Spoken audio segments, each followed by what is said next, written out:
సర్వశక్తి సంపన్నుడైన మహోన్నతమైన దేవుడు మనను ప్రేమించి మన బ్రతుకుల్లో మనకు అనుగ్రహించిన తన మహాప్రేమ బట్టి తన మహాప్రభుని బట్టి తండ్రి అయినటువంటి యెహోవా దేవునికి కుమారుడైన క్రీస్తు యేసునందు హృదయపూర్వకమైన కృతజ్ఞతలు సమర్పిస్తూ నేటి పరిశుద్ధ ప్రభు దినమున ఆరాధనకు చేరి కూడి వచ్చినటువంటి నా ప్రియ సహోదరి సహోదరులందరికీ కూడా మన ప్రభువును రక్షకుడైన క్రీస్తు వారి ఘనమైన నామంలో అందరికీ ప్రత్యేకమైన వందనాలు శుభాలు సమయాన్ని తెలియజేస్తున్నాను.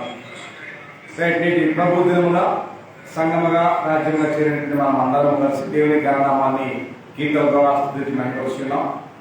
ఈ సమయంలో మనందరం కలిసి దేవుని గ్రంథంలో నుండి దేవుని వాక్యం నుండి విలువైన అంశాన్ని నేర్చుకొని సిద్ధపడుతూ ఉన్నాం.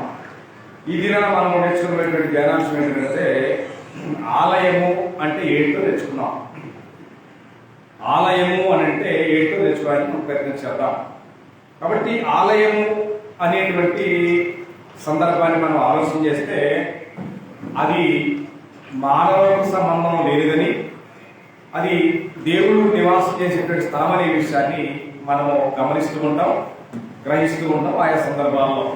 కాబట్టి ఆ ఆలయానికి ఉన్నటువంటి పేర్లు మనం గమనిస్తే ఆలయాన్నే దేవాలయం అంటాం, మందిరం అంటాం, గుడి అంటాం. ఇవన్నీ పర్యాయ పదాలు కాకుండా ఇంకొకటి తెలుగు పరిభాషలో ఆలయానికి, గుడిని, మందిరాన్ని, దేవాలయానికి కంటే కూడా మరొక తెలుగులో స్పష్టమైన పదములు ఉన్నాయి. దాన్ని ఏమంటారు చెప్పగలరా? దేవాలయానికి తెలుగు పరిభాషలో మరొక పదం ఉంది. దాన్ని ఏమంటారు తెలుసా మీకు? మందిరము, దేవాలయము, ఆలయము అనేటువంటి పదాలు మనం వాడుతూ ఉంటాం. ఇవి కాకుండానే స్వచ్ఛమైనటువంటి తెలుగు భాషలో ఉన్నటువంటి మరొక పదం ఏంటంటే కోవెల అంటారు. ఓకేనా? కోవెల అనే మాట తెలుగు పచ్చి భాషలో మనకు అర్థమైనటువంటి సంగతి. కాబట్టి ఈ ఆలయం అనేటువంటి విషయాన్ని మనం ఆయా సందర్భాల్లో చదువుతూ ఉంటాం, ఆయా సందర్భంలో పెడతా ఉంటాం, ఆయా సందర్భంలో మనం గమనిస్తూ ఉంటాం. కానీ ఆలయం అనేటువంటిది భౌతిక సంబంధమైందా, ఆత్మ సంబంధమైందా? ఆ ఆలయాన్ని ఎవరిది, ఆ ఆలయాన్ని ఎవరు కట్టారు, ఆలయంలో ఎవరు ఉండాలి, ఆ ఆలయం ఎవరి కోసం అనేటువంటి విషయంలో ప్రార్థనలు పెడుతున్నటువంటి విశ్వాసులకు సరైన అవగాహన లేని దుస్థితి. కాబట్టి గ్రంథాన్ని మనం గమనించినట్లయితే నాటి నుండి నేటి వరకు కూడా ఆలయానికి వెళ్ళి చేయాలని, పూజించాలని, ప్రార్థించాలని, దేవుని మహిమపరచాలన్న ఆలోచన అయితే ఉంది. కానీ ఆ ఆలోచన, ఆ చేసేటువంటి పనులని కూడా అవి జ్ఞానానుసారమైనవి కాదు అనే విషయాన్ని గమనించడం కష్టం. కరెక్టే, ఉద్దేశం కరెక్టే, కానీ ఆ ఉద్దేశంతో వెళ్ళేటువంటి వారికి సరి అయినటువంటి వాక్యపరమైనటువంటి అవగాహన లేకపోవడం అనేది చాలా విచారకరమైన సంగతి. కాబట్టి మనం గ్రంథాన్ని గమనిస్తే సమూయేలు 2వ గ్రంథం 22వ అధ్యాయము 7వ వచన భాగాన్ని మీరు పరిశుద్ధ గ్రంథం నుంచి మనం గమనించినట్లయితే అక్కడ మాట్లాడుతున్న సందర్భాన్ని మనం చదవబోతా ఉన్నాం. ఈ సమయంలో సమూయేలు 2వ గ్రంథం 22వ అధ్యాయము 7వ వచన భాగాన్ని మనం గమనించినట్లయితే, నా శ్రమలో నేను యెహోవాకు మొరపెట్టి తిని, నా దేవుని ప్రార్థన చేసి తిని, ఆయన తన ఆలయంలో ఆయన తన ఆలయంలో ఆలకించి నా ప్రార్థన అంగీకరించెను, నా మొర ఆయన చెవులలో చూచెను. ఎక్కడ చేశాడు ప్రార్థన? ఆలయంలో చేశాడు, మందిరంలో చేశాడు, గుళ్ళో చేశాడు, కోవెలలో చేశాడు. కాబట్టి అతను ప్రార్థన చేశాడట, అంగీకరించాడంట. తర్వాత ఆయన మొరని సేవలో వచ్చాడని చెప్పి ఆయన మాట్లాడుతూ ఉన్నాడు గ్రంథ ప్రకారంగా. ఆలయము అనేటువంటిది, మందిరము అనేటువంటిది పాత నిబంధనలో చాలా విశిష్టతని సంతరించుకున్నటువంటి ఒక సబ్జెక్ట్ ఇది. దీన్ని వాస్తవాన్ని చెప్పాలంటే ఒక 45 నిమిషాల్లో 50 నిమిషాల్లో తీర్చేది కాదు. వాస్తవానికి చాలా లోతైనటువంటి టాపిక్ మీ దేవుడు. అయితే నేను స్వీట్ అనుసారంగా చెప్పడానికి ప్రయత్నం చేసే సమయంలో, కాబట్టి దేవునికి ఆలయం అనేటువంటిది పాత నిబంధనలో మొదటగా మీరు చూస్తే దేవునికి వారు ప్రత్యక్ష గుడారము అనేటువంటి ఒక ఆలయాన్ని వారు నిర్మాణం చేసుకున్నారు. అది షెల్టర్, ఒక అంటే గుడారం లాంటిది, వేగటం తీసుకెళ్ళిపోవడం, మళ్ళా వెలుసడేసుకోవడం, అట్లా పాత నిబంధనలో జరుగుతూ వచ్చింది. కానీ ఇశ్రాయేలీయులు యెరూషలేములో స్థిరపడిన తర్వాత ఒక వ్యక్తి దేవునికి ఆలయాన్ని కట్టాలనుకున్నాడు. ఎవరు ఆ వ్యక్తి? రాజైన దావీదు కట్టాలనుకున్నాడు. కానీ కుదిరిందా? ఎందుకని? రాజైన దావీదు దేవునికి ఒక ఆలయాన్ని కడితే చరిత్రలో శిరస్మరణీయంగా ఉంటుందని ఆయన తలంచడమో అది మనకు తెలియదు. కానీ అక్కడ దేవుడు స్టాప్ ఇట్ వేసే అన్నాడు. కారణం కూడా మనం చదవబోతున్న సమయంలో. కానీ ఇక్కడ మనం గ్రంథాన్ని గమనిస్తే రాజైనటువంటి దావీదు ఆలయాన్ని కట్టాలన్న ఆలోచన కలిగి ఉన్నాడు. కానీ అది నీ చేత కాదు అన్నాడు. ఎవరన్నది? ప్రవక్తలు అన్నారా? ప్రజలన్నారా? సైన్యం అందా? ఎవరన్నారు? ఏదైనా నీ చేత కాదు అని అంటే సహజంగా నీ దగ్గర డబ్బులు లేవుగా, నీ చేత కాదు. నీ దగ్గర మనుషులు లేదుగా, చేత కాదు. నీ దగ్గర అది లేదుగా, ఇది లేదుగా, చేత లేదని సహజంగా మనం చెప్పుకోవచ్చు. కానీ సైన్యమున్న వ్యక్తి, ప్రజలున్న వ్యక్తి, ధనమున్న వ్యక్తి, అంగబలానికి అర్ధబలానికి ఎక్కడెక్కడ రాజీ లేని వ్యక్తిని దేవుడు ఎవరు తెలుసారంటే నీ చేత కాదన్నాడు. ఎవరితో? ఎవరు చెప్పారు? నాతాను ప్రవక్త చెప్పాడు. దయచేసి ఒకసారి మనం చదవబోతామా? దినవృత్తాంతాల మొదటి గ్రంథం 17వ అధ్యాయము 4వ వచనం కానీ గ్రంథం వచ్చి గమనించినట్లయితే, దినవృత్తాంతాల మొదటి గ్రంథం 17వ అధ్యాయము 4వ వచనం కానీ మీరు గమనించినట్లయితే, నీవు పోయి నీ సేవకుడైన నా సేవకుడైన దావీదును యెహోవా సెలవిచ్చినది ఏమనగా, నా నివాసమునకై ఒక ఆలయమును కట్టించుట నీ చేత కాదు అని చెప్పన్నాడు. ఎవరితోటి? యెహోవా మాకు నాతాను ప్రత్యక్షమై నువ్వు వెళ్ళి నా సేవకుడైన దావీదుతో చెప్పు అని చెప్పాడు. ఎందుకు? నీకు దేవాలయం కట్టడం నీ చేత కాదు అన్నాడు. అంటే చేత కాదనేది ఏ విషయంలో మనం సమర్థించుకోవాలా? డబ్బు లేకపోతేనో, జ్ఞానం లేకపోతేనో, ప్రజలు లేకపోతేనో, పరిస్థితులు బాగా లేకపోతేనో నీ చేత కదంటే మనం దానికి మౌనంగా గీకిస్తాం. కానీ రాజైనటువంటి దావీదుకి ఏం చేత కాదు? అన్నీ ఉన్నాయిగా, అన్నీ ఉండి ఎందుకు చేత కాదన్నాడు అనే విషయాన్ని రాజైన దావీదు వేశాడు, ఆలోచించాడు. మనమైతే మన దగ్గర డబ్బుండి మనం అనుకున్న పని కరెక్ట్ కాకపోయినా 10 మంది కరెక్ట్ కాదు, తప్పు తప్పు అంటున్నా నన్నేం చేయగలడు? నన్ను ఎవరేం చేస్తారు? పోలీసు చేసిన 10,000 కట్నం బాగుంటుంది, కోర్ట ₹1,00,000 బాగుంటుందని చెప్పి ధైర్యంగా మనం మన పని చేస్తాం. 10 మందికి అబ్జెక్షన్ అవుతున్నా మనం ఆ పని విషయంలో రాజీ లేకుండా చేస్తాం. కానీ రాజైనటువంటి దావీదు ఆలోచన చేశాడు. నా చేత కాదు, నాకు ఏంటి నా మైనస్ అనేది మనం గమనించాలి. ఏదైనా మనకి సందర్భానికి వస్తే నా జీవితంలో ఉన్న మైనస్లు ఏంటి, నా జీవితంలో ప్లస్లు ఏంటి, నేను ఎందుకు అన్ఫిట్ అయ్యే విషయంలో మనం ఆలోచన చేసుకోకుండా నీ చేత కదన్నావుగా అని చెప్పి వాడి మీద ఏం చేస్తాం? కోపం పెట్టుకొని పగ పెంచుకొని వాడి మీద అవకాశం దగ్గర రివెంజ్ తీర్చుకుంటాం. ఇది మానవుని యొక్క సైకాలజీ నేటి పరిస్థితుల్లో. కానీ రాజైన దావీదు అలాంటి తప్పుడు పని చేయలేదు. ఏం చేశాడనంటే, ఎప్పుడైతే నామక చేశాడో ఈ వాస్ థింకింగ్ అబౌట్ దాని గురించి ఆలోచన చేశాడు. ఏంటని ఎందుకు వద్దన్నారు అనేటువంటి కారణం ఖచ్చితంగా తెలియాలిగా. ఆ కారణం ఏంటో ఇప్పుడు చూడండి. దినవృత్తాంతాల మొదటి గ్రంథం 28వ అధ్యాయం 4వ వచనంలో మనకు రాయబడి ఉన్నది. దినవృత్తాంతాల మొదటి గ్రంథం 28వ అధ్యాయము 2వ వచనం కానీ మీరు గమనిస్తే, దినవృత్తాంతాల మొదటి గ్రంథం 28వ అధ్యాయం 2వ వచనం కానీ, అప్పుడు రాజైన దావీదు లేచి నిలబడి ఇలాగూ సెలవిచ్చెను, నా సహోదరులారా, నా జనులారా, నా మాట ఆలకించుడి. యెహోవా నిబంధన మందసమునకును మన దేవుని పాదపీఠమునకును విశ్రమ స్థానముగా ఉండటకు ఒక మందిరము కట్టవలనని నేను నా హృదయమందు నిశ్చయము చేసుకొని సమస్తమును స్థిరపరిచింది అన్నాడు. ఎవరి నిర్ణయం అది? అది దావీదు నిర్ణయం, దావీదు ఆలోచన, అది దావీదు యొక్క కోరిక. అనుకున్నాను, సమస్తాన్ని నేను స్థిరపరచుకున్నాను అని అనుకున్నాడు.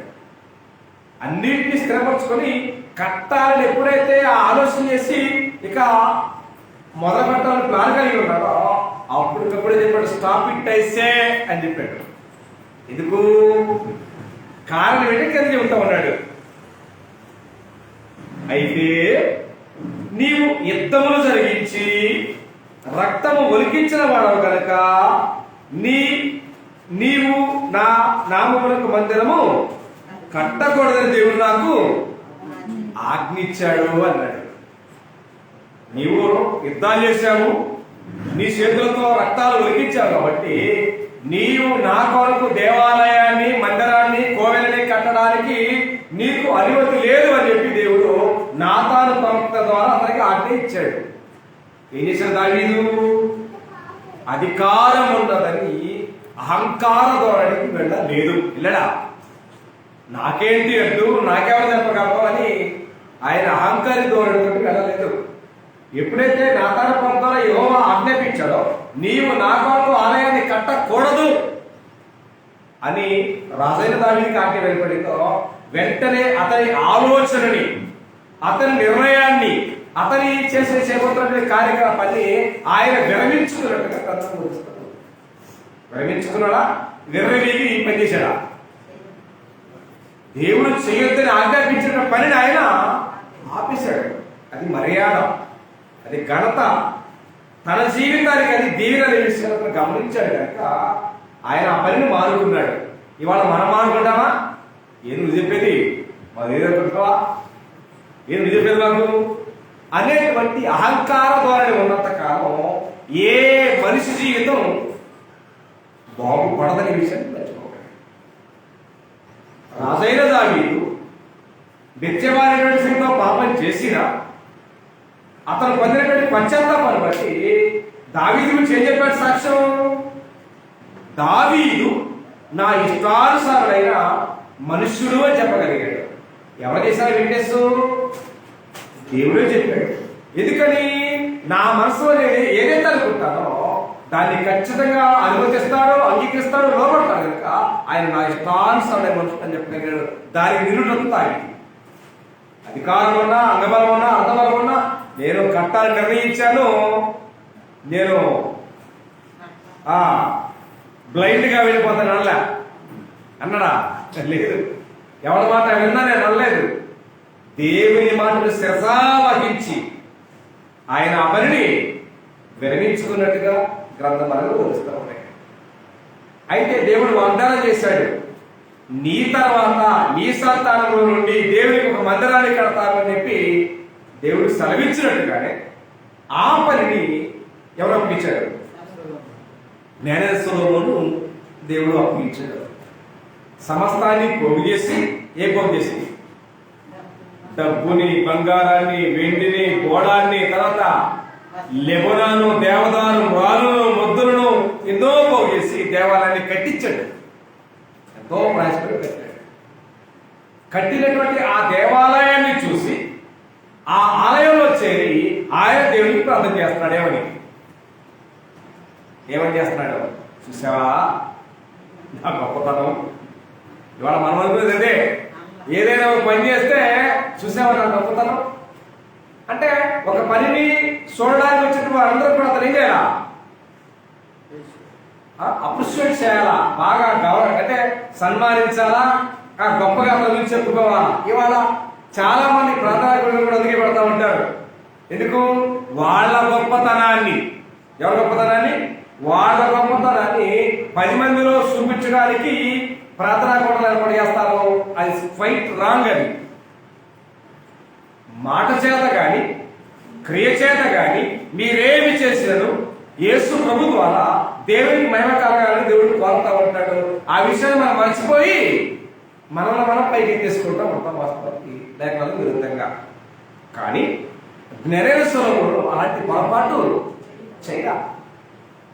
ఏమి చేశాడో ఒక్కసారి రాజుల మొదటి గ్రంథం 8వ అధ్యాయము 27, 25 వచ్చిన మీరు మనం గమనించినట్లయితే గ్రంథం ఈ రీతి మనతో మాట్లాడుతూ ఉంటున్నది. రాజుల మొదటి గ్రంథం 8వ అధ్యాయము 27, 28 వచనాల్లో ఉన్న సారాంశాన్ని మనం ఈ సమయంలో చదవబోతున్నాం. దేవుని పిల్లలారా, రాజుల మొదటి గ్రంథం 8వ అధ్యాయము 27, 25 వచనాలు. నిశ్చయముగా దేవుడు ఈ లోకమందు నివాసము చెయ్యడు అన్నాడు. ఎవరు చెప్పారు ఇది? ఎవరు చెప్పారేంటి? దేవుడే ఆలయాన్ని కట్టించమన్నాడు కదా. ఆలయాన్ని కట్టించమని ఆలయాన్ని కట్టిన తర్వాత సొలొమోను ఇట్లా మాట్లాడతా బాగుందా? బాగా మనకు అనిపించవచ్చు, కానీ ఆయన మాట్లాడుతున్నది వాస్తవమే. అందుకనే మాట్లాడాడు, దేవుడు ఈ లోకమందు నివాసము చేయడం, ఆకాశ మహాకాశముల సైతమే నిన్ను పట్టజాలవు, నేను కట్టించిన ఈ మందిరము ఎలాగ పట్టుద్ది అని కొంచెం వేసాడు. పట్టుద్దా? పట్టదు. కానీ ఆనాటి యెరూషలేము దేవాలయం నుండి ఈ క్షణం వరకు కూడా భూమి మీద కట్టినటువంటి ఏ ఆలయానికైనా ఏమన్నా చెప్పండి, ఖచ్చితమైనటువంటి సరిహద్దులు ఉంటాయి, బౌండరీస్ ఉంటాయి. అవును కదా? సరిహద్దులైనటువంటి మందిరం ఏమి లేదు. కానీ అది చెప్తాడు ఆయన, ఆకాశములు మహాకాశములు సైతమే నీ మహిమను పట్టజాలకపోతే మరి వేరే కట్టించిన ఈ మందిరం కేవలం ఆఫ్టర్ ఆల్ కదా? ఆఫ్టర్ ఆలేగా, వాస్తవానికి అదే. ఆయన దాన్ని బట్టి ప్రౌడ్గా ఏం ఫీల్ అవ్వలేదు. ఆకాశాన్ని సింహాసనం అన్నాం, భూమిని పాదపీఠం అన్నాం, కాబట్టి ఏం మాట్లాడుతున్నాడు? ఆకాశ మహాకాశం సైతమే నీ మహిమను పట్టజాలకపోతే నేను కట్టించినటువంటి కేవలం ఈ మందిరం ఎలాంటి పట్టింది అని చెప్పి దేవుని ప్రార్థన చేసుకొచ్చాడు. నిజానికి ఇల్లు అర్థం అది వాస్తవమే. కానీ గ్రంథాన్ని మనం గమనించినప్పుడు సర్వోన్నతుడైన దేవుడు, ఏ దేవుడు? సర్వోన్నతుడైన సర్వ సృష్టికర్త అయిన దేవుడు హస్తకృతమైన ఆలయాలను నివాసం చేస్తాడా లేదా? చేస్తాడా లేదా? చేస్తాడా చేయడా? చేస్తాడా చేయడన్న కాంట్రివర్సల్ వరకే ఒక వ్యక్తి బలైన చెప్పగలంలో హస్తకృతమైన అంటే మానవ చేత కట్టబడినటువంటి దేవాలయంలో దేవుడు నివాసం చేస్తాడన్న దానికి చేయడం చెప్పేదానికి ఒక వ్యక్తి బలైపోయాడు. ఆయన గ్రంథంలో చెప్పగలరా? ఎవరైనా మానవ చేత కట్టబడిన దేవాలయంలో దేవుడు నివాసం చేయడని చెప్పి ఒక వ్యక్తి వాదించాడు. దేవుడు నివాసం చేస్తాడని ప్రజలు వాదించారు. దానికి ఒక వ్యక్తి బలి. ఎవరైనా మొట్టమొదటి సాక్షి గ్రంథంలో, కొత్త నిబంధన గ్రంథంలో మొట్టమొదటి సాక్షి క్రీస్తు బైబిల్. ఎవరైనా క్రీస్తు పర్సన్ ఎవరైనా కొత్త నిబంధన గ్రంథంలో మొట్టమొదటి సాక్షి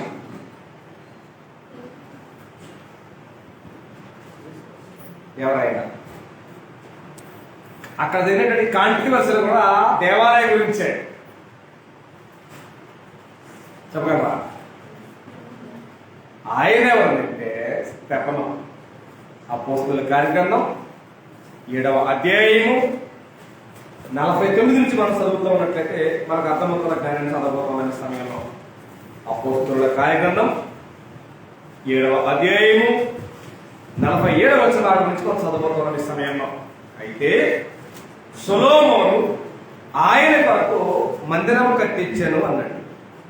అయినను ఆకాశము నా సింహాసనం, భూమి నా పాదపీఠం, మీరు నా కొరకు ఎలాంటి మందిరం కట్టుదురుకొచ్చు, నాకు నా విశ్రాంతి స్థలమేది, ఇవన్నీ నా హస్తకృతములు కావా అని ప్రభు చెప్పుచున్నాడు అని పలికిన ప్రవక్త మాట ప్రకారముగా సర్వోన్నతుడు హస్తకృతాలయములలో నివసింపడు అని వాదిస్తున్న వ్యక్తి అక్కడ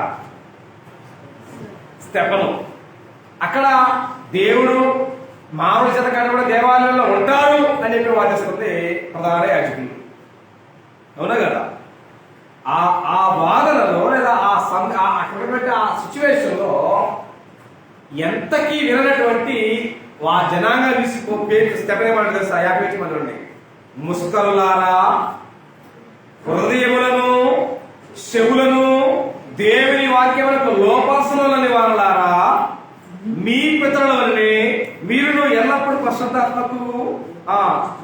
పరిశుద్ధాత్మను ఎదిరించుస్తున్నారు అని చెప్పి మాట్లాడాడు. ఆ మాటకి మైండ్ బ్లాక్ అయింది అన్నమాట. 51 వచ్చిన ఇప్పుడు 54 నుంచి. వారి మాటలు విని కోపముతో మండిపడి అతనిని చూసి ఎగురికారు. ఏం చేతగాక ఆయన అడిగినటువంటి ప్రశ్నకు వాక్య ప్రకారంగా సమాధానం చెప్పలేని వారి అసమర్థతకి వచ్చింది ఏంటంటే కోపం వచ్చింది. కోపం అనేది అన్ని సందర్భాల్లో కరెక్ట్ అయినటువంటి కాదు. ఎందుకని కోపపడుడి కానీ ఏం చేయకూడదు, పాపం చేయకూడదు. ఎందుకని నరుని కోపము దేవుని నీతిని నెరవేర్చదు కాబట్టి జాగ్రత్తగా ఉండు. కోపం అనేది ఎన్నన్నాళ్ళు నష్టం, అన్నన్నాళ్ళు నష్టమే. ఏమండి, కోపం అనేది అంత శ్రేయస్కరమైనది కాదు కాబట్టి వారు కోపపడి శబరి మీద పళ్ళు కొరికారు. ఎందుకు? హస్తకృతమైన ఆలయంలో ఆయన నివాసం చేయడయ్యా. ఆయన ఆకాశం సింహాసనం అని చెప్పాడు, భూమిని మామపేట అని చెప్పాడు, ఆయన నివాసం చేయడయ్యా అని చెబితే ఆ మాట వారికి నచ్చల. అంటే ఇవాళ నిజాన్ని దాసి, ఏమండి, నిజాన్ని దాసి అబద్ధానికి గూగుల్ పోసి జనాలకు ఊపుతా ఉంటే వాళ్ళు ఆకాశానికి ఎక్కుతారు మనల్ని. ఏం దాసి? నిజాన్ని దాసి అబద్ధానికి గూగుల్ పోసి జనాల్లో ఊపుతా ఉంటే జనాలు పైకెక్కుతారు. అదే అబద్ధాన్ని ఆపి నిజాన్ని గూగుల్ పోసి పోతా ఉంటే జనాలకు మనం పనికిరామ శత్రువులు అవుతాం.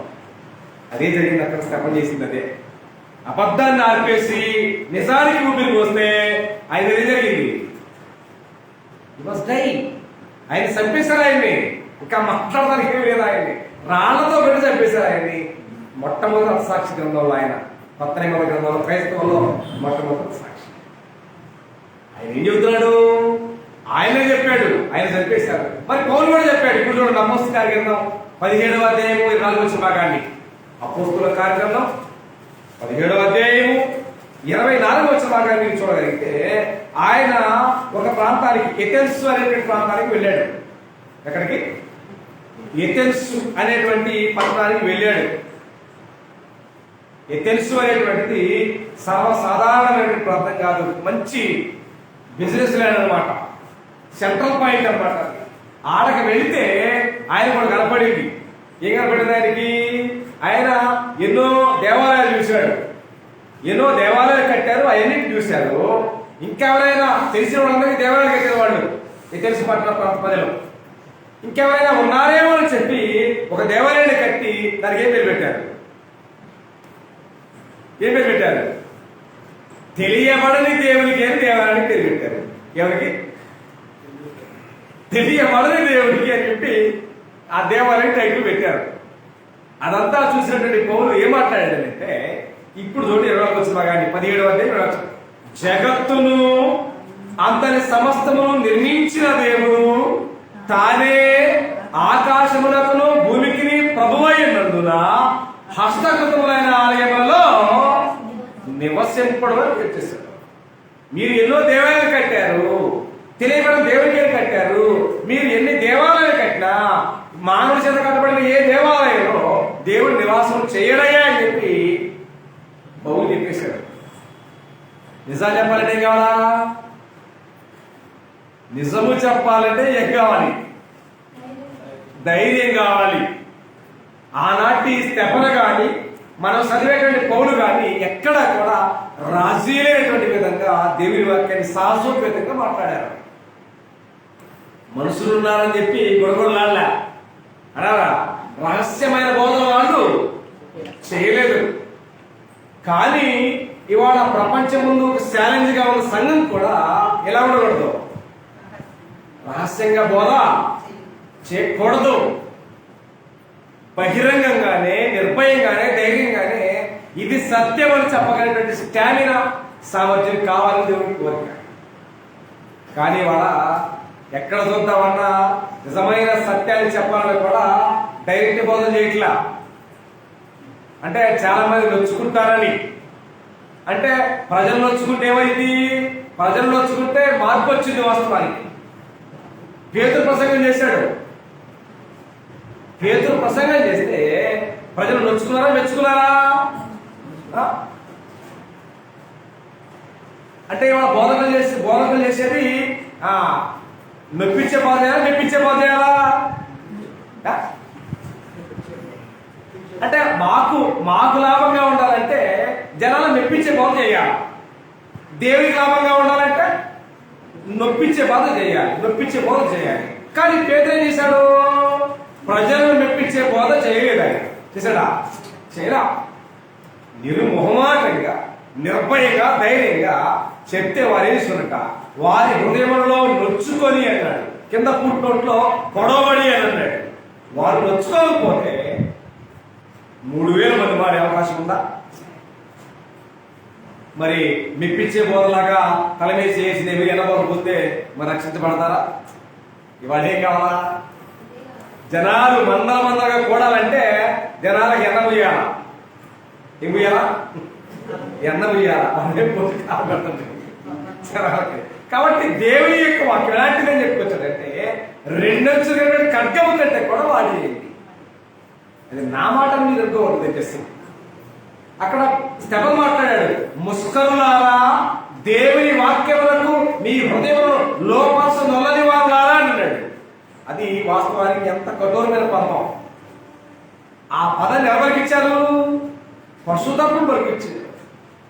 ఆ మాటకైనా వారి జీవితాలు మార్పు చేసుకుంటారేమని ఆలోచన గమనించింది దేవుడు అనిపించింది. కానీ వారు ఏం చేశారు? ఆ మాట వెనుకున్న భావాన్ని, ప్రేమను గుర్తించలేక పగబట్టారు, చంపేశారు. వాస్తవానికి ఇక్కడ పౌరు కూడా దేవాలయాన్ని కట్టారు, దేవాలయం దేవుడు నివాసం చేయడయ్యా, అది హస్తకృతమైంది కాబట్టి దేవుడు నివాసం చేయడయ్యా అని చెప్పాడు. వాస్తవానికి మరి ఆయన చేశారా? ఆయన ఏం చేయలేదు. అర్థం ఏంటంటే ఆలోచిస్తున్నారు. వాళ్ళు ఆలోచించేవారు నిదానంగా ఉంటారు, ఆవేశపడేవారు తొందరపడతారు. మనం ఎప్పుడు కూడా ఏదైనా వాక్యాన్ని కానీ ఏదైనా మాటలు కానీ వింటున్నప్పుడు ఏం చెప్పాలా? ఆలోచించాలి. ఎందుకు ఈ పదం, ఎందుకు ఈ మాట, ఎందుకు ఈ సందర్భంలో మన కొరకు గ్రంథం వాడింది అనే విషయాన్ని మనం గమనిస్తూ ఉన్నప్పుడు మనకు అర్థమవడానికి ఆస్కారం ఉంది. ఆలోచన చేస్తారు. ఆవేశపడితే వాళ్ళలాగా ఐడియాస్ వస్తాయి, ఇబ్బంది పడే పరిస్థితి వస్తాయి. కాబట్టి గ్రంథాన్ని మీరు గమనించడం మనం చేస్తాం. ఎందుకంటే మనం ఎప్పుడు మాట్లాడినా ఆధారం లేకుండా నిరాధారంగా ఎక్కడ ప్రస్తావన చేసే పరిస్థితి ఎక్కడెక్కడ కనిపించదు. కాబట్టి పౌలు మాట్లాడాడు, జగత్తును అందరి సమస్తము నిర్మించిన దేవుడు తానే ఆకాశానికి భూమికి ప్రభువైనందున హస్తకృతములైన ఆలయాలు ఆయన నివాసం చేయడు అని చెప్పి స్టెఫనదే చెప్పాడు, పౌలదే చెప్పాడు, పాత నిబంధన సొలొమోను కూడా అదే చెప్పాడు. అంతేనా? ఎవరి వేదనది, ఎవరి ఆలోచనది? దేవుని ఆలోచన. ఆ దేవుని ఆలోచనని వాక్య ప్రకారం మనం గమనిస్తున్నామా? గమనించాం. ఇవాళ వాక్యాన్ని చదవడం అన్నా, వాక్యాన్ని వినడం అన్నా, వాక్యాన్ని బోధించడం అన్నా గుడ్డెద్దు చేయడం అన్నట్టుగానే ఏమండి ఎద్దుకు ముద్దుగడి ఎట్లా ఉందో అట్లాగే ఉండదు తప్ప వాక్యాన్ని వాక్యంగా అది దేవుని మాట, దెయ్యం మాట, మానవుని మాట అక్కడ ఏ సందర్భాన్ని గురించి మాట్లాడినటువంటి అవగాహన లేని, అర్థం చేసుకునేటువంటి పరిస్థితులతో క్రైస్తవ్యం పరుగులు పెడితే ప్రయోజనం ఉందా? తెల్లారి కానీ పరుగులు పెడితే పొద్దుకుందా? ఒకాల్సిన సమయానికి కుక్కింది తప్ప నీ ఇష్టాసరికి కుక్కిన పరిస్థితి కాదు. వాస్తవానికి దేవుని తిరిగారు. కాబట్టి దేవుని ఆలయం అనేది ఎలాంటిది? పరిశుద్ధమైనది చెప్పాడు. ఏంటండి? పరిశుద్ధమైనది. కాబట్టి మీరు సింపుల్ బయట పెట్టండి, మీరు ప్రసాదం చేసిరండి అంటే దేవాలయమైనటువంటి దేవుని పేరు చెప్పకపోతే జనాలు కనీసం వారానికి ఒకసారి కూడా ఏం చేయరు. సైంటిఫిక్ రీజన్ అన్నమాట ఇది. నిజంగా దేవుడు కానీ దేవాలయాలు కానీ పాత రోజుల్లో మీరు చూస్తే తలస్నానం చేయకుండా ఎవరు కూడా దేవాలయానికి వెళ్ళించేవాడు కాదు. దేవాలయానికి వెళ్ళాలంటే ఒకటి ప్రిన్సిపల్ తలస్నానం చేయాలా, అంటే ఉతికినటువంటి తెల్లటి వస్త్రాలు కొత్త వస్త్రాలు కట్టుకోవాలా, చెప్పులు దూరంగా వెళ్ళాలా అనేటువంటి ఒక రీజన్ అనేటువంటి వచ్చింది. కానీ పాత నిబంధనల భక్తికి కొత్త నిబంధనల భక్తికి, పాత నిబంధనల దేవాలయానికి కొత్త నిబంధనల దేవాలయానికి ఏముంటాయి? ఖచ్చితమైన తేడా ఉంటాయి. పాత నిబంధనలో దేవాలయం అనేటువంటిది భౌతిక సంబంధమైనది, కొత్త నిబంధనలో దేవాలయం అనేటువంటిది ఆత్మ సంబంధమైనది. ఆ ఆత్మ సంబంధమైన దేవుని ఆలయం లేదా దేవుని మందిరము లేదా దేవుని కావాలనేటువంటిది పరిశుద్ధంగా ఉండాలి అని చెప్పి దేవుడి కోరిక. పరిశుద్ధంగా ఉండాలి, బాగానే ఉంది, ఓకే. మరి హస్తకృతమాలయాల్లో నివాసం చేయడం, మరి ఇంకేమంటారు? ఆయన ఉండాలంటే మరి ఎవరు కట్టాలా? ఆయనకు ఆలయాన్ని అంటే దేవునికి, పరలోక పొందిన దేవునికి ఆలయాన్ని ఎవరు కట్టాలా, ఎడ కట్టాలా అనేటువంటి సమస్య ఆనాటి నుండి నేటి కూడా ప్రవక్తల్లో అపోస్తుల్లో ఉత్పన్నమైనటువంటి సంగతి ఇదంతా. అయినా ప్రారంభము నుండి ఇప్పటిదాకా దేవుడు చెప్పే ఏ మాట జరగక అర్థం కాలేదు, అర్థం కాదు కూడా. ఎగ్జాంపుల్ మీకు జ్ఞాపకం చేస్తాను, కొత్త నిబంధనలో 2 సంగతులు మీకు జ్ఞాపకం చేస్తాను. ఆత్మ సంబంధమైన భావానికి భౌతిక సంబంధ భావానికి ఉన్న తారతమ్యాన్ని జ్ఞాపకం చేస్తాను. యేసు ప్రభువు వారికి ఎంతమంది శిష్యులు ఉన్నారు? ఎంతమంది? అపోస్తుడైనటువంటి యేసు ప్రభువు వారికి ఎంతమంది అపోస్తులు ఉన్నారు? 80 శిష్యులు ఉన్నారు. ఎంతమంది శిష్యులు? 70 మంది శిష్యులు ఆయనకి. మరి 70 మంది శిష్యులు కాస్త 12 మందికి ఎందుకు మారారు? కారణం ఏంటి? ఎక్కడ జరిగింది లోపం? సహజంగా మనం ఏమనుకుంటామనంటే, మన సంఘం ఒక 50 మంది నుండి 40 మంది తీరిపోయారు అనుకోండి, 10 మంది అయ్యారు, 40 మంది బయటికి వెళ్ళిపోయారు అనుకుంటే మనం ఏమనుకుంటాం? ఈ 10 మంది కరెక్ట్ కాదనుకుంటా, ఎక్కువ మంది ఎట్లుంటారు, అలాగే కరెక్ట్ అనుకుంటాం. మనం సహజంగా మానవుడిగా అదే అంచనా వేస్తాం. 10 మంది నడిచే దారాయికి కానీ 2-3 నడిచే దారాయిగా అవదు, కాబట్టి ఇది తప్పు అంటాం. ఇప్పుడు 12 మంది ఒక పక్క ఉన్నారు, 58 మంది ఒక పక్క ఉన్నారు. ఏది కరెక్ట్ చెప్పండి? 58 మంది ఉంది కరెక్టా, 12 మంది ఉంది కరెక్టా? అమ్మా ఎక్కువ ఎట్టుంటుంది కదా, న్యాయం చెప్పండి. ఎక్కువ ఎట్టుంటే అది న్యాయం మనకి. కానీ అక్కడ సందర్భాన్ని మీరు గమనించగలిగితే యేసు ప్రభువు యోగసూత్రంలో మాట్లాడాడు. ఆయన బ్రతికి ఉన్నారు, నా శరీరము తిని నా రక్తం తాగిన వాడే నిత్య జీవం కలిగిన వాడని చెప్పి 70 మంది ఉండగా చెప్పాడు. సంగతి స్టార్ట్ అయింది వారు, గొడగేస్తాడు పొల్ల, అది సిలికి సిలికి సిలికి గాలి వల్ల మొత్తం దగ్గరపడేదాకా వచ్చింది. సరగడం మొదలు పెట్టారు. ఎవరాళ్ళు?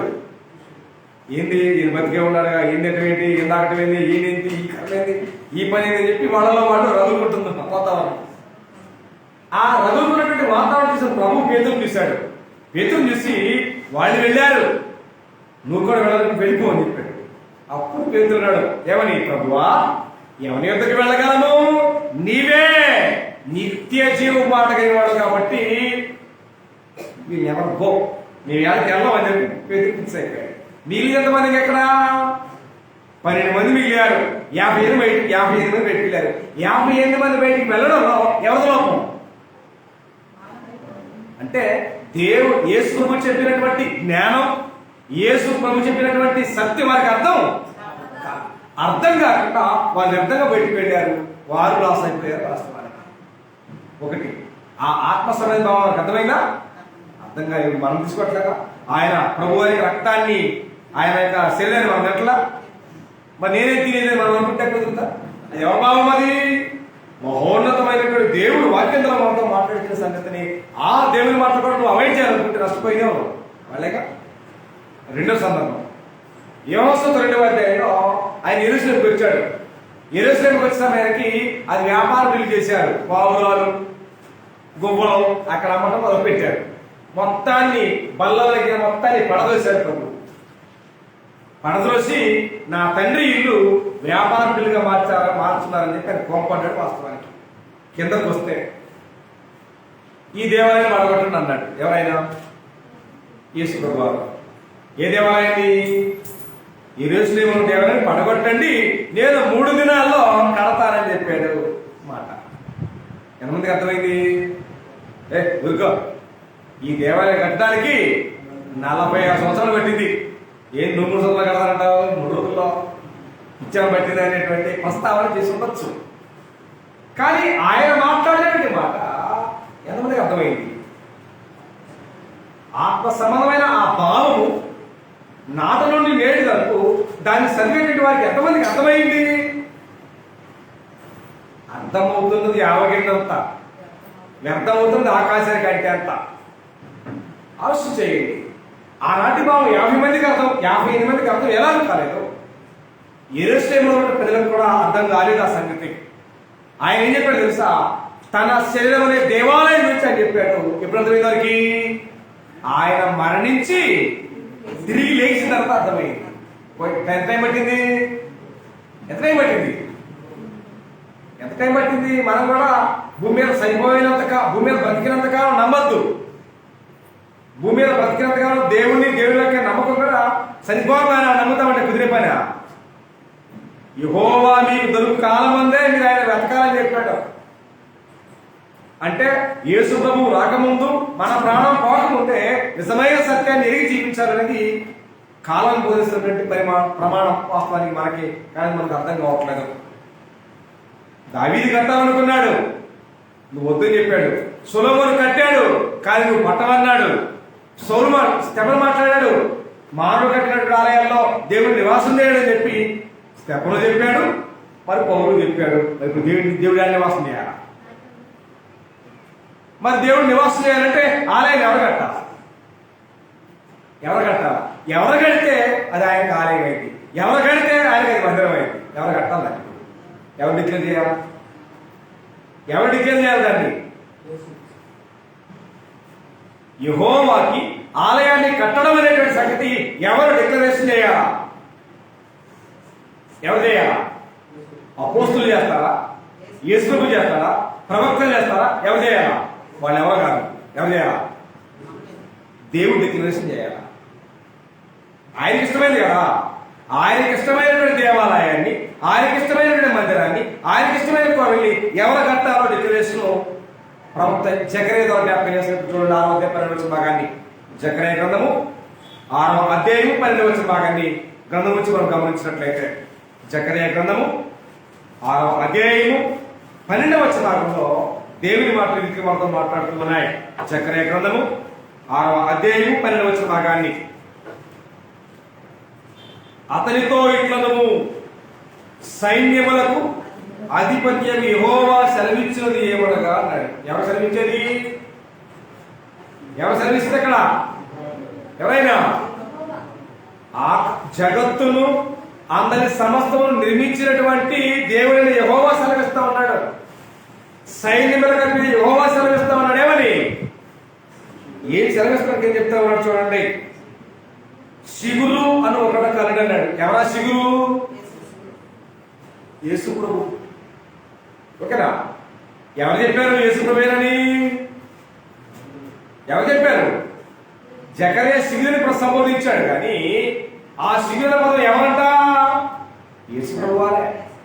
యెషయా గ్రంథం 11వ అధ్యాయం ప్రారంభోత్సవం చూస్తే యెషయా మొద్దు నుండి సిగురుచ్చును అన్నాడు. ఎవరా సిగురు అంటే యేసు ప్రభు వాడే. దానిలో ఎలాంటి సందేహం లేదు. సిగురు అంటే యేసు ప్రభు వాడే. ఇక్కడ ఇప్పుడు జకర్యా చెప్పే చూడండి. సిగురు అని ఒకడు కాడు, అతడు తన స్థలములో అన్నట్టు సిగురిచ్చును అన్నాడు. తన స్థలం ఏదో,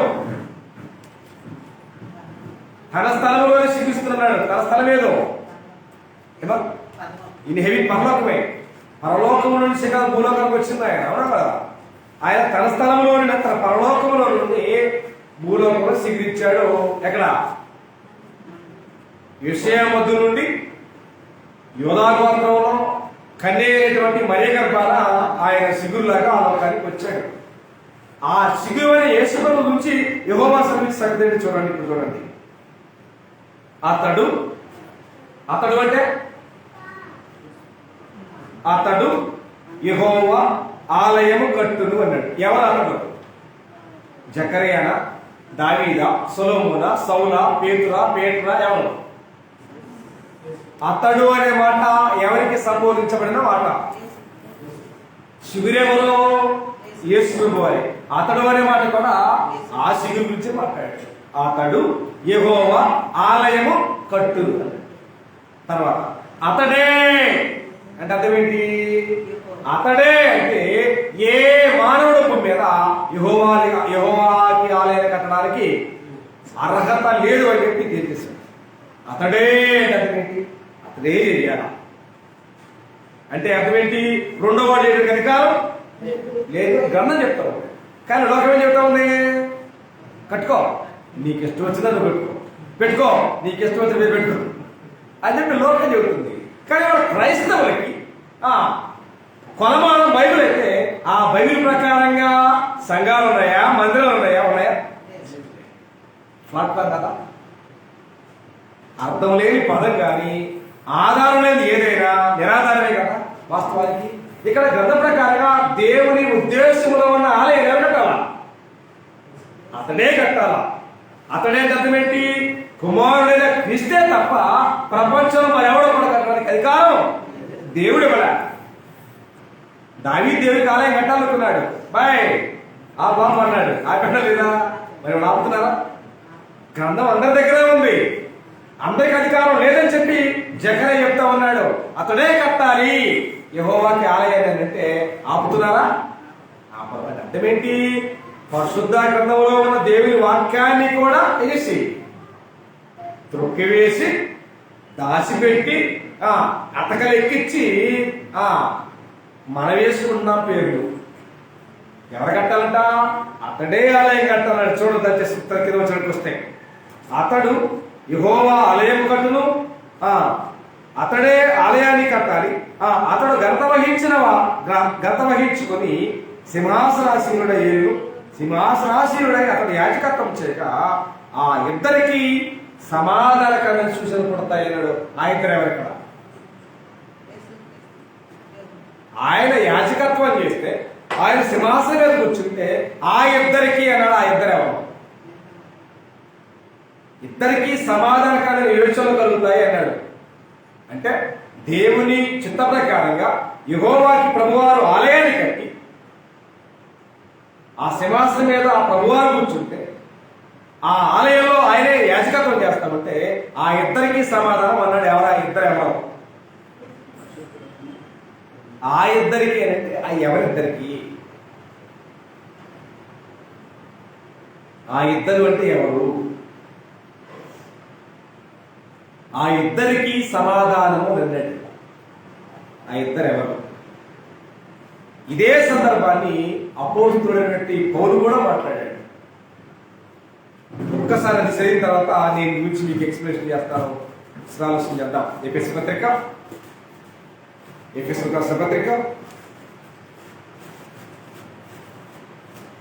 పత్రికలో ఉన్న సందర్భం గలతీ పత్రికలో కూడా ఉంది. నేను ఎఫెసు పత్రిక మీకు జ్ఞాపకం చేస్తాను. ఎఫెసు పత్రిక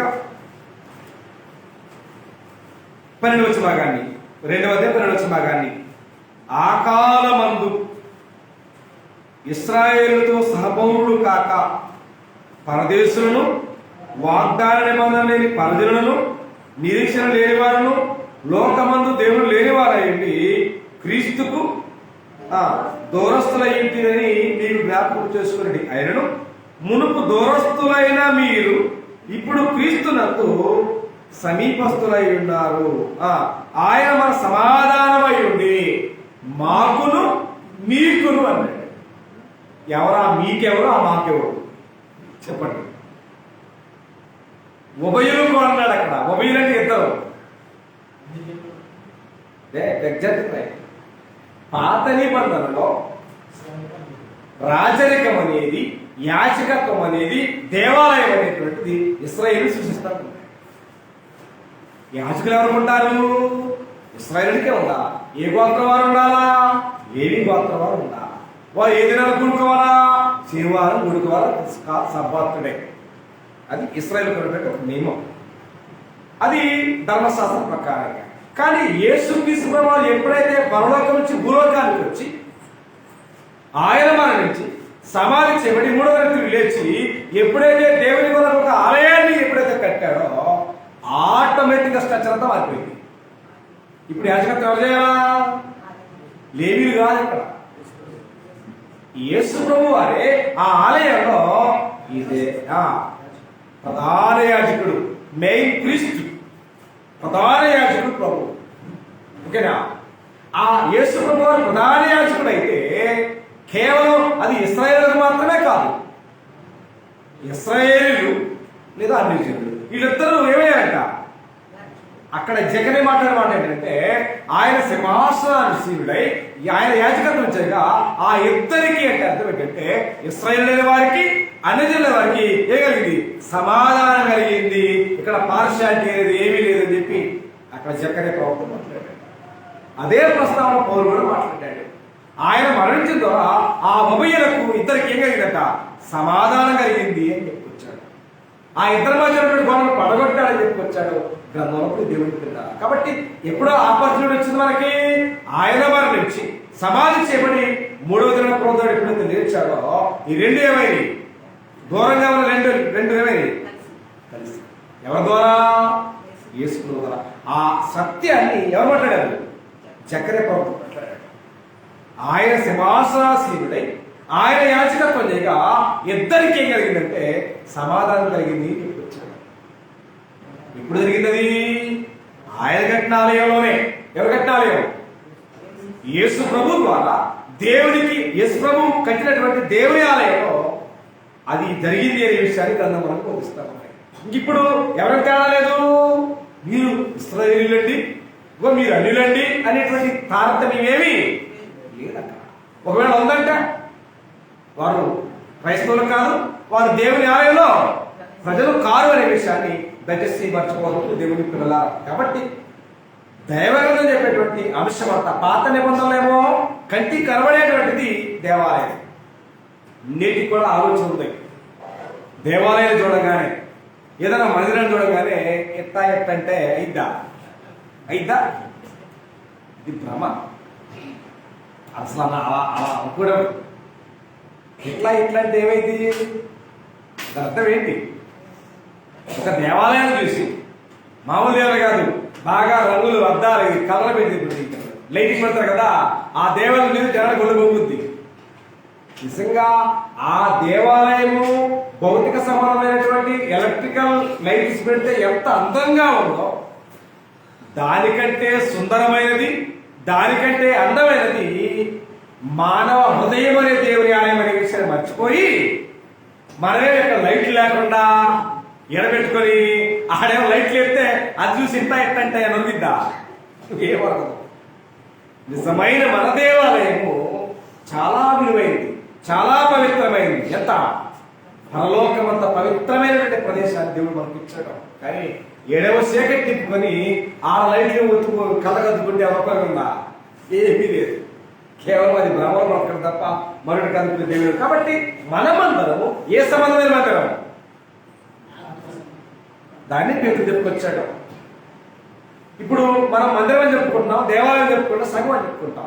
నేనన్నీ ఇటుకలతో పెట్టాను. ఇటుకరాలు మనం లేకుండా దేవుడు స్తుతించగలవా? ప్రార్థించగలవా? వాక్యం చెప్పగలవా? పొగడగలవా? చెప్పగలవా? అవి ఏ సంబంధమైనవి? అవి నిర్జీవమైనవి. కుర్చీలో కూర్చున్న మనం ఎవరు? అవి నిర్జీవమైనవి. కుర్చీలో కూర్చున్న మనం, కదులుతున్న మనం, మాట్లాడుతున్న మనం, పాడుతున్న మనం ఎవరు? సజీవులం అన్నాడు. కాబట్టి సజీవమైన రాళ్ల నుండి ఏ విధంగా కట్టబడిన పేతురు మాట్లాడాడు? అపోస్తులైన పేతురు రాసిన మొదటి పత్రిక 2వ అధ్యాయం 5వ వచనం చూడండి దయచేసి. పేతురు రాసిన మొదటి పత్రిక 2వ అధ్యాయము 5వ వచనం భాగాన్ని పేతురు ప్రస్తావన తీసుకొచ్చాడు. పేతురు రాసిన మొదటి పత్రిక 2వ అధ్యాయము 5వ వచనం భాగాన్ని యేసుక్రీస్తు ద్వారా దేవునికి అనుకూలములకు ఆత్మ సంబంధమైన బలులు అర్పించుటకు పరిశుద్ధ యాజకులుగా ఉండునట్లు మీరు సజీవమైన రాళ్ల వలె. ఏ రాళ్ళు? సజీవమైన రాళ్ళకి ఆత్మ సంబంధమైన అవి నిర్జీవమైన తేడా ఏంటో? నిర్జీవమైనవి నడవలేవు, మాట్లాడలేవు, కూర్చోలేవు, పొగడలేవు, ఏమి చేయలేవు. కానీ సజీవమైన రాళ్ళు మనమే. సజీవమైన రాళ్ళ వారి నుండి ఆత్మ సంబంధమైన మందిరముగా కట్టబడ్డారని. కాబట్టి మనం కూడా రాళ్ళమే. ఏ రాళ్ళు? గోడలో ఉన్నటువంటి రాళ్ళేమో నిర్జీవమైనటువంటివి, సజీవులుగా ఉన్న మనమేమో సజీవమైన రాళ్ళ వారి నుండి మనకు కూడా దేవునికి ఒక మందిరంగా కట్టబడ్డామనే విషయాన్ని గ్రంథం మనకు బోధిస్తాం. మరి మనమే దేవాలయము, మనమే మందిరం అయితే మరి మనం ఎలా ఉండాలా? మనం ఎలా? దేవాలయం పరిశుద్ధమైంది అన్నాడు కదా, మరి మనం ఎలా ఉండాలా? మనంగానే పరిశుద్ధులుగానే ఉండాలి. పాపులుగా ఉన్నవారు దేవుని ఆలయమయ్యే అవకాశం ఉంటుందా? కాబట్టి ఆత్మ సంబంధమైన మందిరంగా కట్టబడ్డామనే విషయం కదా మనకు బోధిస్తుంది. కాబట్టి ఆ ఆలయాన్ని, ఆ ఆలయంలో ఉన్న ఇప్పుడు ఈ మందిరాన్ని అన్ని బిల్డింగ్ మనం కట్టడానికి రాళ్ళు కొన్నాం, మనం ఇటుక రాళ్ళు కొన్నాం. ఇటుక రాళ్ళని డబ్బులు హెచ్చి మనం ఇటుక రాళ్ళు కొన్నాం. అది చుట్టూ కడితే ఏమైంది? ఇల్లు అయింది, లేదా ఒక షట్టర్ అయింది. అలాగే దేవుడు కూడా సజీవమైన రాళ్ల వాళ్ళు కూడా ఉన్న మనలో కూడా కొన్నాడు. ఏ పెట్టి కొన్నాడు? తన కుమారుని యొక్క ప్రాణాన్ని ఇచ్చి, తన కుమారుని యొక్క రక్తాన్ని ఇచ్చి కొన్నాడు. కాబట్టి అన్నాడు, మీరు విలువ పెట్టి కొనబడిన వారు అన్నాడు. ఏ పెట్టి? ఏ విలువ?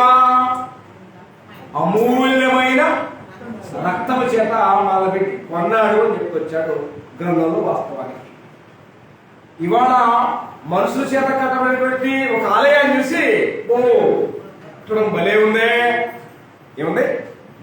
భలే ఉందే, కట్టడం చాలా ఎత్తుగా ఉందే అని చెప్పి ఇప్పటికీ ఆసియా ఖండంలో ఒక వింతైనటువంటి ఒక పెద్ద మందిరం ఉందంటే ఇప్పుడు కూడా ఒక నానుడి చెప్పగలరా? ఆసియా ఖండంలో ఉన్నటువంటి పెద్ద చర్చి మెదక్లో ఉంది. దాన్ని చూడటానికి జనాలు ఎన్ని వేల రూపాయలు ఖర్చు పెట్టి వెళ్తూ ఉంటారు. దానికంటే గొప్పదైన దేవాలయం ఏడుంది? ఎవరు కట్టింది? ఎవడో కట్టింది కాదు. దానికంటే విలువైనటువంటి దేవాలయాన్ని మన అందరి కోసం ప్రాణం పెట్టినటువంటి, మరణించినటువంటి యేసుప్రభువు కట్టారు. అది జనాల కళ్ళ కనిపించట్లా. అది ఆత్మ సంబంధమైనది కాబట్టి కనిపించట్లా. భౌతిక సంబంధం కట్టడం కాబట్టి గొప్పగా, వింతగా, గంతగా కనపడుతుంది. కాబట్టి దాన్ని పొగుడుతున్నాం మనం. ఏడకెళ్ళి మెదక్కెళ్ళి దాన్ని చివరికి చాలా గొప్పది దాన్ని పొగుడుతున్నాం తప్ప ఆత్మ సంబంధమైనటువంటి దేవాలయమైనటువంటి దాని గురించి మనం ఎక్కడా ప్రస్తావన చేయలేదు. వాస్తవానికి చాలా విచారకరమైన సంగతి. కాబట్టి ఇక్కడ అన్నాడు, మనందరూ పెట్టుకుని విలువ పెట్టుకున్నాడు. కాబట్టి మనము దేవునికి ఆలయమై ఉన్నాము అని చెప్పుకొచ్చాడు. ఆ ఆత్మ సంబంధమైన మందిరము, ఆ ఆత్మ సంబంధమైన దేవాలయము, ఆ ఆత్మ సంబంధమైన కోవెల, ఆ ఆత్మ సంబంధమైన ఆలయం ఏది? ఇప్పుడు చెప్పండి. ఒకే ఒక మాట తెలిసేయాలి.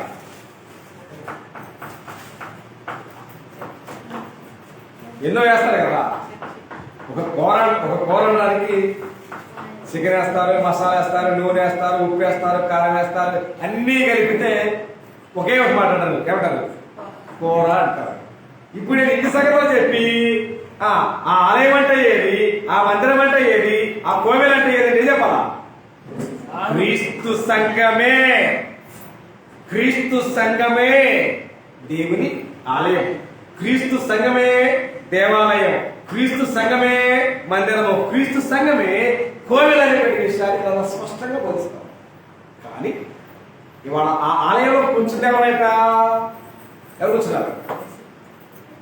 కూర్చుంటాడు. ఎవరిస్తారు అవకాశం? ఏదో మనం నవ్విస్తే వచ్చిందా? లక్షల మంది ఉన్నా, కోట్ల మంది ఉన్నా, అది దేవుని కాలం, దేవునిది, దేవుని చిత్తాసనం కానప్పుడు అక్కడెక్కడ కూడా దేవుడి నివాసం చేయడం. ఇష్టం చోట మనం, ఇష్టం కాని చోట మనం ఉంటావా? ఇష్టం నచ్చని చోట మనం ఉంటావా? మనల్ని గౌరవించే చోట, మనల్ని సన్మానించే చోట, మన మాట వినే కాడ, మనల్ని సొద్దుసు పెట్టే వాళ్ళ ఇంటికే మనం వెళ్తాం, వాళ్ళని మనం సహవాసం చేస్తాం. మన మాటికి బాధ పెట్టడం తగ్గుతాం మనం. అలాగునే దేవుని ఆలయాన్ని కట్టిందేమో ప్రభువారు కట్టాడు. కానీ ఆ ఆలయంలో కూర్చునేవారంట. ఎవరు కూర్చున్నారు? ఎవరు కూర్చున్నారో చూడండి. పౌలు చెప్పుకొచ్చాడు. అపోస్తలుడైన పౌలు తెస్సలోనికీయులకు రాసినటువంటి 2వ పత్రిక 2వ అధ్యాయం 4వ వచనం దగ్గరికి చూస్తే ఎవరు కూర్చున్నారో చెప్పుకొచ్చాడు. దేవుడు కూర్చున్నాడో, ప్రభు కూర్చున్నాడో, పరిశుద్ధాత్మ కూర్చున్నాడో, దెయ్యం కూర్చుందో చూడండి. 2వ పత్రిక 2వ అధ్యాయం 4వ వచనం. కానీ ఏది దేవుడు అనబడునో, ఏది పూజింపబడునో దానికంతటిని ఎదురిస్తూ, దానికంతటికి పైగా వాడు తన్ను తాను హెచ్చించుకోవచ్చు, తానే దేవుడునని తను కనపరుచుకోవచ్చు, దేవుని ఆలయంలో కూర్చున్నాడు కనుక ఏ విధముగానైనా ఎవడు మిమ్మల్ని ఎదేదు మోసపరచనీయకుడే అని చెప్పాడు. అయినా జ్ఞానం ఉన్నా, బైబుల్ ఉన్నా, మనం దాన్ని కొనుక్కున్నా, దాన్ని చదువుతున్నా మనకి అసలైన జ్ఞానం తెలియపాయ. ఎంతకాలానికి దాన్ని మోయటమే అర్థమవుతుంది తప్ప దానిలో ఏముందో తెలియపాయ ప్రపంచానికి. కాబట్టి దేవుని ఆలయం ఎవరు కూర్చున్నారు? సాధారణే కూర్చొని దేవుడిగా విరుగుతున్నాడు. కోట్ల మంది, లక్షల మంది, మిలియన్ మంది కూడి ఎవరు భజన చేస్తున్నారు? సాతాను భజన చేస్తున్నారు. ఎక్కడా? లోకములో మనుషుల చేత, మనుషులకి ఇష్టానుసారంగా పెట్టబడినటువంటి పేర్లతో ఉన్నది ఏదైనా అయోగి సాతాన్నే. దానికి వ్యవస్థాపకులు ఎవరు? వ్యవస్థాపక అధ్యక్షులు సాతాను గారే. భజన చేసేదంతా సాతాను భజనే. నిజంగా క్రీస్తు సంఘం అనేది మాత్రమే దేవుని మనసులో ఉత్పన్నమైనటువంటి ఒక విశిష్టమైన ఆలయం. ఇక నుంచి అది దాటితే ప్రపంచంలో మన దృష్టికి కనబడేది ఏదైనా ఉండొచ్చు. కోట్ల మంది, లక్షల మంది, బిలియన్ మంది కూడి ఘనమైన చేయొచ్చు. అదంతా దేవుని మనసులోంచి కానిది. అది కేవలం దెయ్యాల మనసుతో పుట్టింది కాబట్టి అది దైవ సంబంధమైనది కానేరదు. దాని అర్థమే, దాని వెనక ప్రణాళిక ఏమిటంటే దాన్ని ప్రకటనలో చెప్పుకొచ్చాడు. 12:2లో 12లో చెప్పుకొచ్చాడు. ప్రకటనలో సర్వలోకాన్ని మోసపుచ్చు అపవాదనీయు ఆది మహాగణ సర్పము పడదోయబడింది. ఏంటి అర్థమేంటి? సర్వలోకాన్ని మోసపరచా. కాబట్టి ఒరిజినల్ ఉంది, దానికి ఏం కావాలా? డూప్లికేట్ కావాలి. ఏం కావాలా? ఒరిజినాలిటీ ఉంది. బైబిల్ అంటే ఒరిజినల్ క్రీస్తు, దానికి డూప్లికేట్ ఉన్నాయి. లోకంలో నచ్చినన్ని ఉన్నాయి, ఇష్టం వచ్చినన్ని ఉన్నాయి, ఎరుకోవచ్చు. డూప్లికేట్లు దొరికితేనే జనం అంత బలపడుతున్నారు, సంతోషపడుతున్నారు. కానీ నిజమైన దానికి దూరంగా ఉన్నారు, మోసంలో దానికి దగ్గరగా ఉన్నారు తప్ప మొదటి కాదు. దేవుని పిల్లలు కాబట్టి గ్రంథం బోధించే వాస్తవాలు ఏంటంటే దేవుని ఆలయం ఎవరు కూర్చున్నారంట? సాతానుని కూర్చొని నేనే దేవుణ్ణి, నన్నే ఆరాధించని చెప్పి జనాలను తొక్కడానికి ఎరగలుగుతున్నారు. ఆ తలానికి తీసుకెళ్తున్నారు. నన్ను ఆరాధించండి, నన్ను మొక్కండి, నన్ను కనపరచండి, నన్ను ఎత్తండి అని చెప్పి వాడు తొక్కుతున్నాడు జనాల్ని. వాడు తొక్కే కొందికి ఏమవుతుంది? తొక్కే కొందికి ఏమొచ్చింది? జనాల్ని తొక్కే కొద్దిగా ఏమొస్తుంది? అరుపులు, నొప్పించడానికి జరిపే కదా వచ్చింది.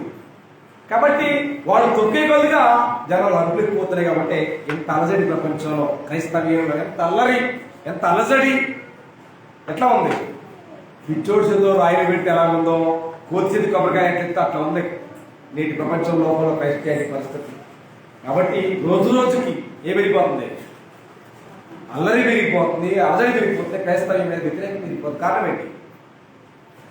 ఏ భక్తుని యొక్క జీవితం వాక్య ప్రకారం లేకపోవడమే దానికి నిలువు కాదు దేవుని.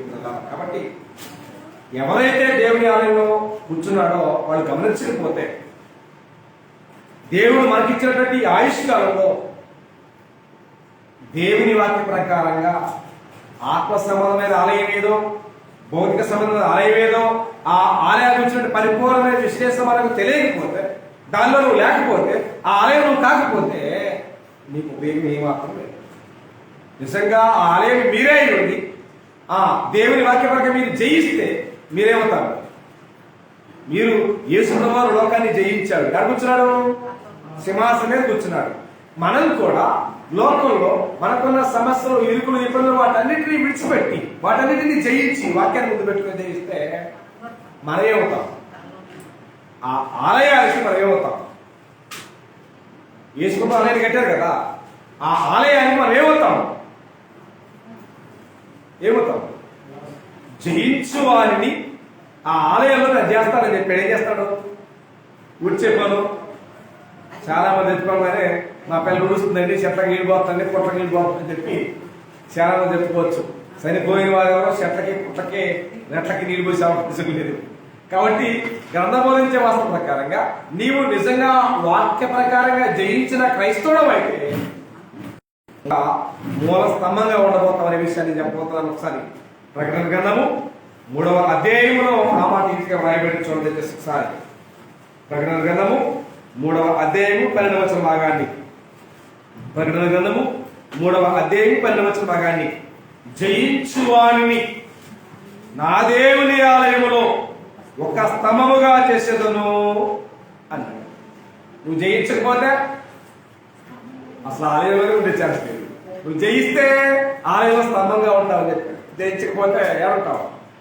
నరకంలో ఉంటావు. కాబట్టి గ్రంథములో దేవుని యొక్క వాక్యము లేదా దేవుని యొక్క మనసు బోధించే ఒకే ఒక్క ఆలయము, ఒకే ఒక్క మందిర, ఒకే ఒక్క సంఘం ఉంది. అది కేవలము క్రీస్తు సంఘమే తప్ప మరొకటి దేవుని మనసులోంచి ఉత్పన్నం కాలేదు. దేవుని మనసులోకి వచ్చింది ఒకటే. ఇవాళ దెయ్యాల మనసులోకి వచ్చినటువంటి సోమిని లెక్క పెట్టలేదండి. ఒకనాటి దినాల్లో పాత నిబంధనల ప్రజలు చెప్పాలంటే తలనొప్పి వచ్చేది. రెండింటి కోసం చెప్పలేదు కదా.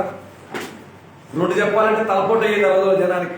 పాత రోజుల్లో ప్రజలకు ఎంతో సహనం ఉండేది. అంత సహనంగా జీవించే పాత రోజుల్లో ప్రజలు కూడా ఆ 2 విషయాలు చెప్పాలంటే చాలా ఇబ్బంది పడేవాళ్ళంట. ఏంటి చెప్పగలరా? ఆ రోజుల్లో రకాలేందో, వడ్లల్లో రకాలు, ఎడ్లలో రకాలు చెప్పడం ఆ రోజుల్లో జనానికి కూడా అన్ని రకాలైన వడ్లు, అన్ని రకాలైన ఎడ్లు ఉండేవి ఆ రోజుల్లో. కానీ ఇవాళ ఎన్ని రకాల సంఘాలు వచ్చాయి. ఇవాళ చెప్పడానికి మనం అలాంటిపోతున్నాం. బైబిల్ విరుద్ధమైన కదా ఇవాళ అంతా గుర్తుకొచ్చింది, పుట్టకుక్కలా గుర్తుకొచ్చింది. కానీ ఎన్ని పుట్టకుక్కలా పుట్టుకొచ్చినా అవి లేఖనాల్లో లేకపోతే అవి సమానం. అవి డంపింగ్ యార్డే, డస్ట్బిన్ తప్ప మరొకటి కాదు. ఖచ్చితంగా అది బైబిల్ ప్రకారం ఉండింది అంటే దానికి ఏముండాలా? ప్రాపర్ ఎవిడెన్స్ ఉన్నప్పుడే అది దానికి బలం ఉంటుంది. ఎవిడెన్స్ లేకుండా నాది నాదంటే ఏమంటారు? నీదైందా? నీది కావాలని ఏమంటారు? ఎవిడెన్స్ తెచ్చుకోమంటారు. ఎవిడెన్స్ ఉందా? నీదే. ఎవిడెన్స్ లేదనుకోండి, పుట్టదాగలేక. కాబట్టి క్రైస్తవులుగా ఉన్న మన జీవితాలు పుట్టదాగలు కాకాలంటే నువ్వు ఆరాధించే ఆరాధన, నువ్వు చేసే ప్రార్థన, నువ్వు కూడేటువంటి దేవాలయం మందిరం అనేది బైబిల్ చెప్పినట్టుగా ఉండగలిగితేనే దేవుడు మైపరచబడతాడు. కాబట్టి చివరిగా ఎఫెసీ పత్రిక 3వ అధ్యాయము 21వ వచనంలో మాట్లాడుతున్నాడు. మనలో కార్యసాధకమైన తన శక్తి చొప్పున మనం అడుగువాటిని కట్టిను, ఊహించువాటిని కట్టిను అత్యధికంగా శ్రేయశక్తి గల దేవునికి ఎక్కడ? సంఘములో, అనగా దేవాలయములో, దేవుని ఆలయంలో, మందిరంలో సదాకాలం మహిమ కలుగును గాక. ఆమె దేవునికి ఎలా మహిమ? సంఘంలోనే. అది దేవుని చిత్తములో నుండి, అది దేవుని మనసు నుంచి ఉత్పన్నమైనటువంటి పరలోక రాజ్యానికి ప్రతిబింబమే మీద తీస్తాడు. ఈ క్రీస్తు సంఘం అనేది కాకపోతే అది ఏదైనా ఉండొచ్చు. అది ఏదైనా దెయ్యాలకు పరిమితమైన తప్ప దేవుడి కాదనే విషయాన్ని గమనిస్తూ గ్రహించి వాక్య ప్రకారంగా దేవుడి చిత్తం సంఘంలో మాత్రమే, ఆలయంలో మాత్రమే దేవుని ఆరాధించే క్రైస్తవులుగా మనం ఉండాలని నిర్ణయంగా చర్చించుకుంటూ మనందరి పేరుతో హెచ్చరిస్తూ ఈ అవకాశాన్ని ఇచ్చిన దేవునికి హృదయపూర్వకంగా కృతజ్ఞతాస్తులు సమర్పిస్తూ ఇటు వాక్యాలతో శ్రద్ధతో అందరికీ కూడా నా హృదయపూర్వకంగా తెలియజేస్తూ నా మాటలు ఇస్తున్నాను. అందరికీ ప్రార్థన చేసుకున్నాను. మహాపరిశుద్ధుడవును అత్యంత కృపా కనికర సంపన్నుడమైన మా పరమ తండ్రి, మీ గణనామానికి కృతజ్ఞతాస్తులు. నేటి పరిశుద్ధ మా